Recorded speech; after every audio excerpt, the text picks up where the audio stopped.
Welcome to I Don't Know Who Needs to Hear This, a podcast creating space to question what's considered normal in early parenting. Through a nervous system and neurodiversity informed lens, we unpack infant behavior, challenge common advice, and explore what babies and mothers actually need, bridging research, lived experience, and the realities no one talks about. I'm Lauren. I'm one of your hosts, and I'm sitting here with Gabrielle, your other host. Gabrielle, would you like to tell us a little bit about you? Yes. Hi, Lauren. I am so excited to finally be getting this podcast started. I feel like we have been chatting about it like on and off for a very long time. And it's so great to finally be here doing this. So yeah, I'm Gabrielle. I am a mom of a 2-year-old, and I currently live in Florida. And professionally, I have a background as a mental health therapist. So I am a licensed clinical social worker. I have an advanced certification in perinatal mental health. And I am also a nurture neuroscience practitioner trained by Dr. Gura Kirschenbaum and Dr. Rocio Zunini in nurture neuroscience. So I have a lot of education and training in both maternal mental health, infant mental health, the intersection of the two, and really just love supporting families in that way from all those different lenses and kind of looking at the whole picture. And on a more personal level, as I mentioned, I have my 2-year-old son who is kind of my why for everything I do personally and professionally these days. In a lot of ways, he has inspired me to go on this sort of career journey supporting moms and babies because of our own sort of experience with sleep and overall development in these early years of his life. And we have really been through a lot together, and I'm really grateful to be his mom, of course, and also be able to share kind of my experience and my passion with the families that I work with. And yeah, I would love to hear more about your story too, or our listeners, I'm sure, would love to hear more about it. Yeah, so I am a mom to 3 neurodivergent boys, and that really kind of set me onto my path, similar to your experience. Before I was a mom, I was a nurse. And so I worked in critical care, and I sort of moved up into nursing leadership.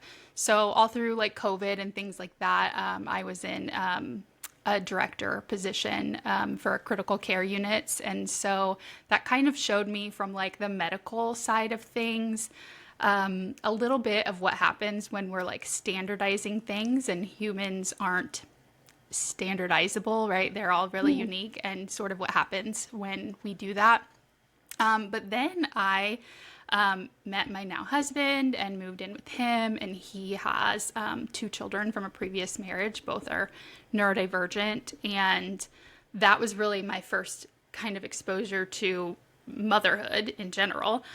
They were 7 and maybe 12, I think, at the time when I moved in, and I really, even through nursing school, had never had any experience with autism or neurodivergence.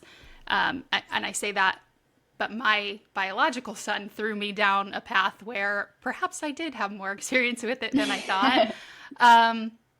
So I really just was kind of clueless. And when I first moved in with my husband, I really functioned out of like a behavioral mindset. Like it's how I was raised. And really too sort of ableist, right? Like I didn't know what I didn't know, and I knew very little about autism or even ADHD or PDA or any of those kinds of things. And I really like couldn't relate as much to what my husband's children from a previous marriage were going through. And then we had our youngest, and he is like a carbon copy of me. And so it was just kind of like a testament to like, if you've met one autistic person, you've met one autistic person. And just like every baby that's out there, every baby is unique. And so it was just kind of like epiphany after epiphany for me. And our beginning was really rough with my youngest, and there was a lot of gaslighting and a lot of lack of resources. My husband and I are in a really privileged situation. I was a nurse, he's a physician. We worked closely with the doctors who were seeing us, and we still lacked resources over and over and over again. We got sort of outdated, incorrect advice. So that sort of threw me into this. But before that, like I said, I was a nurse. And then during contact naps, I got my baby-led sleep and well-being specialist certification through Isla Grace. And after that, I got my certified lactation counselor certification through, I think it's the Healthy Baby Project. And I'm doing some continuing education through like PDA North America, the Neufeld Institute, and things like that. So, yeah, that's in a nutshell how I got Awesome. where I am. But yeah, definitely lots. I'm so excited that we're doing this because I think there's so much from all of our worlds and all of our experiences that can help other people. And I think that we're sort of living in a society where moms, caregivers are sort of put in a situation to be forced into like a low nurture lifestyle, and it Totally. really impacts both the caregivers Yep. and children. So I'm so happy Yep. to be doing this with you, and I think you're the perfect person to do this with, and I think that we can talk about so many things. Yes, absolutely. I feel like we should have had a microphone connected to us for like a year or two now, Yeah. and we're finally doing it because some of these conversations needed to be shared for sure. And Yeah. I totally love that you said you did your certification while contact napping because that's when I did mine too. Through Greer's program was nap trapped with my baby on my chest and my AirPods in, and just learning and also nurturing him at the same time was kind of this really cool experience. And I bet you can relate to that too, of just Yeah. honestly listening and reading this material about like nurturing my baby and supporting his sleep as he's sleeping on my chest. It was like such a healing experience. And I think that that really propelled me into a very different motherhood than I may have experienced otherwise, because I was kind of at this crossroads of, am I going to go down the route of sleep training and disconnecting? And I never really necessarily wanted to do any of that, but that was what the noise was telling me. And I was at this crossroads and I was like, am I supposed to sleep train? Should I do that? Is that what's coming next? And then I kind of ended up on the other side of the internet, other side of the industry, found people like you and Greer, and really was like, okay, this feels more aligned to me. And I threw myself into that aspect of it again with my baby on my chest, listening to people that were saying things that were aligned with me, and the rest is history. So I can Yeah. totally relate to that. Yes. And I think it's really interesting because if you would have asked me like 4 years ago that this was going to be the person I was today, like I would never have, Totally. like, I have anxiety and I can be really kind of obsessed. Like I have like intrusive Yeah. thoughts and all of those kinds of things even before motherhood. So one of the Yeah. things I was doing when I was pregnant was taking way too many hours of courses. And I Yeah. struggle with insomnia, and that got worse during pregnancy. So I took probably over 300 hours of like Oh my God. online courses, Yep. and none of them were nurture based. None of them had Yeah. anything about attachment. And now some of it was like what to do when your baby starts solids, like here's Right. choking Right. and like that. Right. But a lot of it was like, don't teach your baby bad habits. Some of it Yeah. was as young as 2 months old, like getting away from contact naps. And so at that point, when my baby was still in my belly,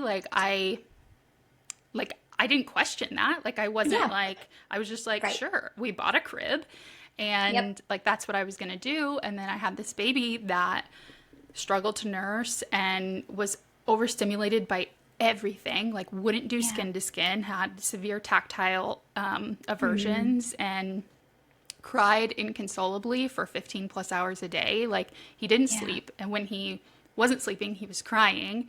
Yeah. And none of that, like 0% of like what those courses taught me, like prepared me for Yeah. the baby that I had. So it was just Right. really, I felt really lucky to stumble into many of the resources I stumbled into, but my family and kind of the people around me also function through a like behavioral lens. Yeah. And my husband really was like, we're mammals, like just Yeah. sleep with him in the bed. And I was like, I can't. They told me I Right. cannot. And that, Right. I'm a fawning, rule Yeah. following people pleaser. So I was like, I cannot bring Yeah. him into bed. And like it just sort of really led me to like a really dangerous place postpartum. Yeah. Yeah, Um, totally. and I was depressed and suicidal, and like I wasn't going to leave my baby. So like maybe you could call me homicidal, right? Because if I was going, he was going Yeah. too. Like it really led me to this dangerous place because I was like, he needed constant movement to sleep, Yeah. and I Yeah. couldn't bring him to bed because I'm a fawning rule follower, and so I just rocked him and didn't sleep and was having hallucinations. Like it really spiraled. Yeah. Like it got really Right. dangerous, Right. and Yeah. I don't think it would have if I would have known from the gate like how to put him in bed with me, and Yeah. those kinds of things like that. I Right. didn't Totally. like how much of his dysregulation that first year stemmed from me trying to put him down. Yes. And I Right. also like really go overboard, like no TV the first whatever. So like during my fourth trimester, like I should have been on a yoga ball watching my favorite shows, and I didn't because I Right. didn't want him to hear or see the television. Like I was like Yeah. crazy about it, right? So Yeah. We're worried yeah. about the wrong things sometimes, or we're Yes. like too hyper fixated on the wrong things. Like I hear you, the postpartum, mood stuff, and I think this can be a whole nother episode for us about, mental health and maternal mental health, Yeah. and kind of what the solution, quote unquote, is to that, and what the solution to that not is not. But Yeah. I hear you in terms of just like that perfectionism mentality, and we've talked about my mental health stuff too, and I'd be happy to talk about that more, on a different episode. But I think that there's a lot of what word am I looking for? Like cracks in our armor that get exposed when we Yeah. become parents, and sort of like these things about ourselves, like, oh, I didn't realize that was affecting me that much, or I didn't realize that this was such a big part of my psyche or my emotional state. And like these things get exposed when we are at our most vulnerable. And I think that for a lot of parents, that is very, very dysregulating and distressing, and we're kind of lost of what to do, what tools to use, where to ask for help, how to ask for help, all these things when those cracks in our armor are kind of exposed, especially when we live in a society where we're expected to have it all figured out, and we're expected to be back to normal by a certain time. Our babies are expected to be sleeping through the night or doing whatever by a certain age independently, and everything. We get sort of wrapped up in all of those external messages and forget to sort of just be like, what is most important here, and what is something that I can let go of. And perfect example of what you said, like watching a show while bouncing on the yoga ball probably would have been incredibly regulating for Yeah. you. I talk to families sometimes too, where I will give them a recommendation about listening to like an audiobook or a podcast in their AirPods while they're supporting their baby to sleep. And sometimes parents will say, is that okay? Like I'm not fully present with them if I'm listening to something, like I'm not talking to them, and I'm like, it's okay to have, be listening to something while you're nursing your baby to sleep or supporting them or something like that. You don't have to necessarily be on completely one end of the spectrum or the other, and you probably shouldn't be, obviously don't ignore them completely, but you also don't have to be pulling out all the stops and not doing anything for yourself in the process. It's okay to, be nursing them to sleep while also listening to a podcast in your headphones. So just things like that. We kind of lose that nuance or that gray area sometimes in Yeah. the midst of it. Yeah, and that was me too. I remember, I think it was like 9 months old. My husband bought me Yeah. I had never had them before. Yeah. And he bought them for me, and he was like, you're going to use these. Like, I think Yeah. like you are like I wasn't intentionally being this way. Like I was a martyr, right? Like I was just Yeah. Right. like I'm here for this baby. I'm all in on this baby. Like I don't, and Right. like you see things online, like there's like a study where like the mom doesn't make misses Yeah. eye contact The with the still baby, and the then the still baby's face. like, yes, Are you talking yeah, about the still face experiment? Yes. yeah. I'm like, what if he sees me looking at my phone? Like, and Right. I have a tendency to do Yeah. that, like go really off Right. the deep end. And I realize now that I always had that tendency, Yeah. but like motherhood just kind of blew that up. So Yeah. yeah. It exposed it. Yeah, for sure. Yeah, and I think like one thing that's so exciting about doing this is like it does not end in at like sleep training. Like Right. sleep training and Totally. sleep was sort of like the gateway for me, but I really learned as I got more involved with like our older children and like school and IEPs and therapies, Right. like the way that society like views and treats children is Yeah. like really something I am hopeful that we can like dive Yeah. into, and like what Yeah. is harmful for children and parents, and like through therapies and Absolutely. just all kinds of, like, it just doesn't end. So, Yeah, yeah. totally. I agree. Yeah, I'm so excited to talk about all of this stuff. I feel like we could, as we're speaking, we're like making episode on the go.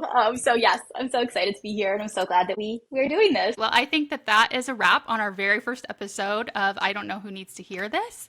We're so glad that you're here. If today's conversation resonated with you, make sure you like, follow, subscribe. However you're listening, we're going to be on Apple, Spotify, and on YouTube.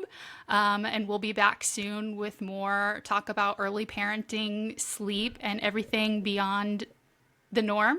Until next time, trust your instincts, question advice, and remember that you know your child better than anybody else. Love it. See you next time.